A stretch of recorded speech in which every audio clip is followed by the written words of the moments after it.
വഖഫ് സംബന്ധിച്ച് അതിൻ്റെ കോടതിയിലുള്ള ഒരു മാറ്റർ ആയതുകൊണ്ട് അതിനെല്ലാ വശങ്ങളും നോക്കി ഞങ്ങൾ പിന്നീട് പ്രതികരിക്കാം.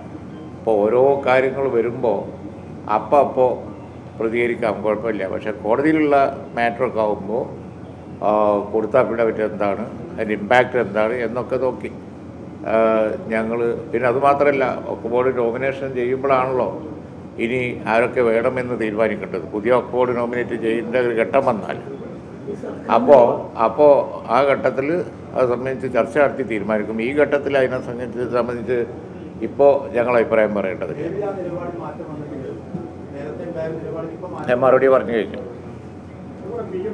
അതിൻ്റെ സമയമായില്ല. സമയമാകുമ്പോൾ ലീഗലായിട്ടുള്ള വശങ്ങൾ നോക്കി പറയാം.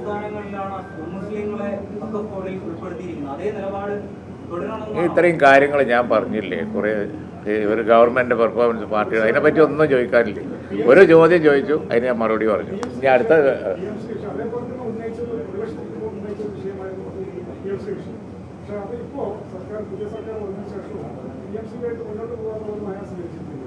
PM-3 കഴിഞ്ഞ ഗവൺമെൻറ് വെച്ച ഒരു ട്രാപ്പാണ്. കഴിഞ്ഞ ഗവൺമെൻറ് അവർക്ക് പ്രതിപക്ഷം തന്നെ അസംബ്ലി പറഞ്ഞല്ലോ, ജനറൽ ഫണ്ട് കിട്ടാതെ ആയപ്പോൾ ഞങ്ങൾക്ക് ഒപ്പിടേണ്ടി വന്നു എന്ന് പ്രതിപക്ഷം പറഞ്ഞത് ഓൺ റെക്കോർഡാണ്. പോയി നോക്കാം. അപ്പോൾ അതിൻ്റെ എന്ത് പ്രയാസം ഇന്ന് PM-3 സംബന്ധിച്ച് ഇന്ന് കേരളം നേരിടുന്നുണ്ടെങ്കിലും അതിൻ്റെ ഉത്തരവാദി അവരാണ്. അവരുടെ വക്താക്കൾ തന്നെ വൺ സൈഡറായിട്ട് പിന്മാറാൻ പറ്റാത്ത കരാറാണ് ഇതെന്നൊക്കെ ലേഖനം എഴുതിക്കൊണ്ടിരിക്കുകയാണ്. പക്ഷേ ഞങ്ങളുടെ അന്തിമ നിലപാട് ഞങ്ങൾ തീരുമാനിച്ചിട്ടില്ല. അതിനൊരു കമ്മിറ്റിയെ വെച്ചിരിക്കുകയാണ്. ആ കമ്മിറ്റിയുടെ ശുപാർശ വരുമ്പോൾ ചിലപ്പോൾ ഇവിടുത്തെ എന്താ പറയുക, ഇവിടുത്തെ കരിക്കുലത്തിൽ ഇടപെടുക, അല്ലെങ്കിൽ സ്കൂൾ സെലക്ട് ചെയ്യുന്ന ഇടപെടുക, അങ്ങനത്തെ വിഷയങ്ങളൊക്കെ വന്നാൽ വളരെ ഗൗരവത്തോടുകൂടി ആ കാര്യം ഞങ്ങൾ അപ്പം നോക്കും. കമ്മിറ്റിയുടെ ശുപാർശ വരട്ടെ, വിശദമായിട്ട് ഞങ്ങളുടെ കമ്മിറ്റി പഠിച്ചുകൊണ്ടിരിക്കുന്നുള്ളൂ. അതിന് ശേഷം ഞങ്ങൾ അന്തിമ നിലപാട് പറയാം. അദ്ദേഹം പറഞ്ഞു, ഞങ്ങൾ അന്തിമ നിലപാട് കമ്മിറ്റി റിപ്പോർട്ട് വന്നതിന് ശേഷം ഞങ്ങൾ പറയാം. ഈ കെടി മുഴുവൻ ഉണ്ടാക്കി വെച്ചത് കഴിഞ്ഞ ഗവൺമെൻറ്റാണ്. അവർ പോയി ഒപ്പിടേണ്ട സാഹചര്യം അവർ നിയമസഭയിൽ അടക്കം വിശദീകരിക്കുകയും ചെയ്തു. ഞങ്ങൾക്ക് ഫണ്ട് തടഞ്ഞു വെച്ചപ്പോൾ ഒപ്പിടേണ്ടി വന്നതാണ് എന്ന്. ഓൺസൈഡായിട്ട് പിന്മാറാൻ കഴിയൂല എന്നൊക്കെ അവരാളുകൾ തന്നെ ലേഖനം എഴുതിക്കൊണ്ടിരിക്കുന്നതൊക്കെ ഇപ്പോൾ നിങ്ങൾ കാണുന്നുണ്ട്. വസ്തുത ഇതിൻ്റെ മുഴുവൻ ഉത്തരവാദിയും കഴിഞ്ഞ ഗവൺമെൻറ്റാണ്. ഞങ്ങൾ മുന്നോട്ട് പോകാൻ തീരുമാനിച്ചില്ല. ഞങ്ങൾ കമ്മിറ്റി വെച്ചിരിക്കുകയാണ്. അത് കമ്മിറ്റി റിപ്പോർട്ട് വന്നതിന് ശേഷം അന്തിമ തീരുമാനം എടുക്കും. പരിശോധിക്കും. അതാണ് കമ്മിറ്റി വെച്ചത്.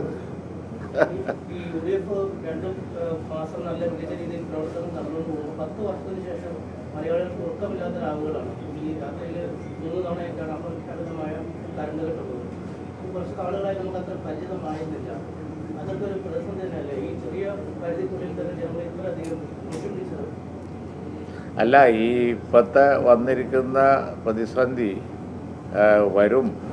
അപ്പോൾ കുറഞ്ഞ വിലക്ക് കറണ്ട് കിട്ടാനുള്ള ഒരു ലോങ് ടേം കരാറുണ്ടായിരുന്നു. ആ കരാറ് ഇല്ലാതായതാണ് ഇപ്പോൾ നമ്മൾ നേരിടുന്ന പ്രതിസന്ധിക്ക് പ്രധാന കാരണം. ആ ലോങ് ടേം ഉമ്മൻചാണ്ടി ഉണ്ടാക്കിയ ലോങ് ടേം കരാർ ഉണ്ടായിരുന്നെങ്കിൽ മഴ ഇല്ലാതായാലും മഴ കുറയലും അങ്ങനെയുള്ളതൊക്കെ ഒരു ഹൈഡൽ പ്രോജക്റ്റിനെ ആശ്രയിക്കുന്ന കേരളത്തിൽ പ്രശ്നങ്ങൾ വരുത്തിയേക്കാം. അതൊക്കെ കണ്ടിട്ടാണ് കുറഞ്ഞ ചിലവിൽ കറണ്ട് കിട്ടാനുള്ള ലോങ് ടേം കരാറ് ഉമ്മൻചാണ്ടിൻ്റെ കാലത്ത് ഉണ്ടാക്കിയത്. എന്തിനാ അത് കളഞ്ഞത്? അതാണ് ഇപ്പോൾ പ്രശ്നമായത്.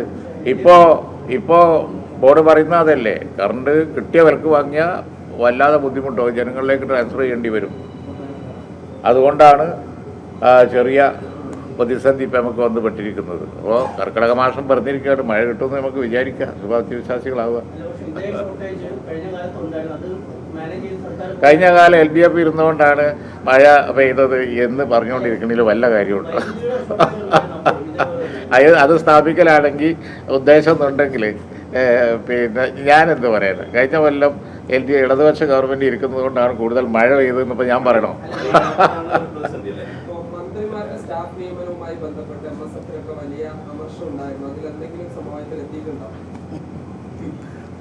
ഇത് നേരത്തെ പറഞ്ഞതാണ്. അങ്ങനെ ഒരു അഭിപ്രായ വ്യത്യാസവും പാർട്ടിക്കുള്ളിലില്ല. വളരെ സന്തോഷത്തോടു കൂടി അഭിപ്രായം പറഞ്ഞിട്ടാണ് എല്ലാവരും ഇന്ന് പോയത്. സ്റ്റാഫിൽ ഞാൻ നേരത്തെ പറഞ്ഞല്ലോ, പ്രതീക്ഷിച്ച മുഴുവൻ ആളുകൾക്കും കൊടുക്കാൻ കഴിഞ്ഞിട്ടില്ല, സത്യമാണ്. സ്റ്റാഫിൻ്റെ എണ്ണത്തിലൊക്കെ ഒരു ലിമിറ്റേഷൻ ഉണ്ടാവില്ലേ? അതിൽ ഞങ്ങൾ മന്ത്രിമാർ, കുഞ്ഞാലി സാഹിബ് അല്ലാത്ത 4 മന്ത്രിമാരും പുതിയ അംഗങ്ങളായതുകൊണ്ട് പരിചയസമ്പന്നരായ കുറച്ച് ഉദ്യോഗസ്ഥന്മാരെ വെക്കേണ്ടി വന്നിട്ടുണ്ട്. അത് സ്വാഭാവികമായും പുതുതായി നിയമിക്കുന്ന കുട്ടികളുടെ എണ്ണത്തെ ബാധിച്ചിട്ടുണ്ട്. അതിലവർക്ക് പ്രയാസം ഉണ്ടായിട്ടുണ്ട്. അതിൽ ഞങ്ങൾക്കും ദുഃഖമുണ്ട്. മുഴുവൻ ആളുകൾക്കും ജോലി കൊടുക്കണം തന്നെയാണ് ഞങ്ങളുടെ ആഗ്രഹം. അതിനനുസരിച്ച് ഏതായാലും സമയം ഉണ്ടാവില്ല, നമുക്ക് നോക്കാം. അർഹമായ ആളുകൾക്കൊക്കെ തൊഴിലവസരം ഉണ്ടാക്കലാണ് UDFൻ്റെ ലക്ഷ്യം. അത് ഞങ്ങൾ ഉണ്ടാക്കും. പാർട്ടിക്കുള്ളിൽ ഇത് സംബന്ധിച്ച് യാതൊരു അഭിപ്രായ വ്യത്യാസമില്ല. ഒരു ഗവൺമെന്റിന്റെ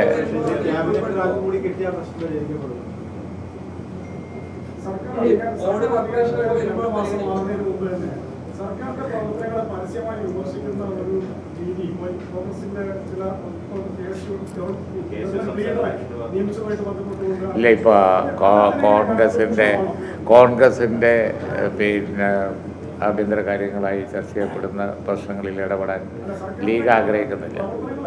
ഇല്ല, അത് അവർ ഹാൻഡിൽ ചെയ്തോളൂ. ഞാനും കൂടി ഇനിയിപ്പോൾ അതിനകത്ത് കക്ഷി ചേർക്കേണ്ട ആവശ്യമില്ല. സംശയമൊന്നുമില്ല. UDFൻ്റെ രീതിയും ഇടതുപക്ഷത്തിൻ്റെ രീതിയും തമ്മിൽ കാതലായ ഒരു വ്യത്യാസമുണ്ട്. ഇടതുപക്ഷത്തിൻ്റെ രീതി വെച്ച് നോക്കുകയാണെങ്കിൽ പ്രശ്നങ്ങളൊക്കെ അതിനകത്ത് വിങ്ങി അങ്ങനെ നിൽക്കും. അവസാനം പൊട്ടുമ്പോഴേ അറിയുള്ളൂ. ഇപ്പോൾ ഈ കഴിഞ്ഞ തെരഞ്ഞെടുപ്പ് പൊട്ടിയത് കണ്ടില്ലേ? എത്ര സീറ്റാണ് റബ്ബലുകൾ നിന്ന് ജയിച്ചത്? അവർക്കൊക്കെ അഭിപ്രായമുണ്ട്. കുറേ കാലമായിട്ട് മൂടി വെച്ചതുകൊണ്ടല്ലേ ഇത് സംഭവിച്ചത്. ഒരു സ്ഥലത്ത് യാദൃശികമായിട്ട് ഇപ്പോൾ ഞങ്ങളുടെ പാർട്ടിയിലൊക്കെ പ്രതിസന്ധി ഉണ്ടായപ്പോൾ ഓരോ ആളുകൾ ഇത് അങ്ങനെയാണോ? ഇത് കേരളം മുഴുവൻ ഇടതുപക്ഷത്തിൻ്റെ എത്രയോ റബ്ബലുകൾ എത്രയോ അവരുടെ പിന്നെ ആളുകൾ ജയിച്ചു വന്നില്ലേ? അവർക്ക് ശക്തമായ അഭിപ്രായം മനസ്സിലൊതുക്കി മൂടി വെച്ച് നടക്കുകയാണ് ആയിരുന്നു.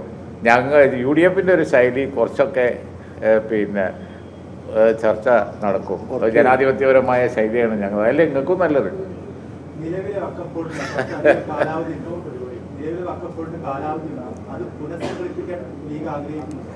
ഇപ്പം അതൊരു കോടതിയിലുള്ള മാറ്ററാണ്. അതുകൊണ്ട് ഇപ്പം പറയുന്നില്ല.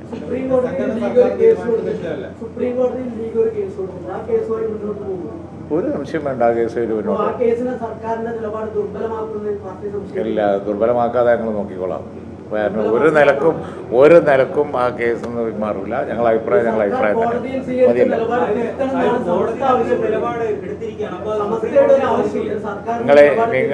നിങ്ങൾക്ക് ആ ഒരു വിഷയത്തിൽ ഇങ്ങനെ കൂടാ ചെയ്യും. ബേജാറാവണ്ട, ഞങ്ങൾ നോക്കിക്കോളാം.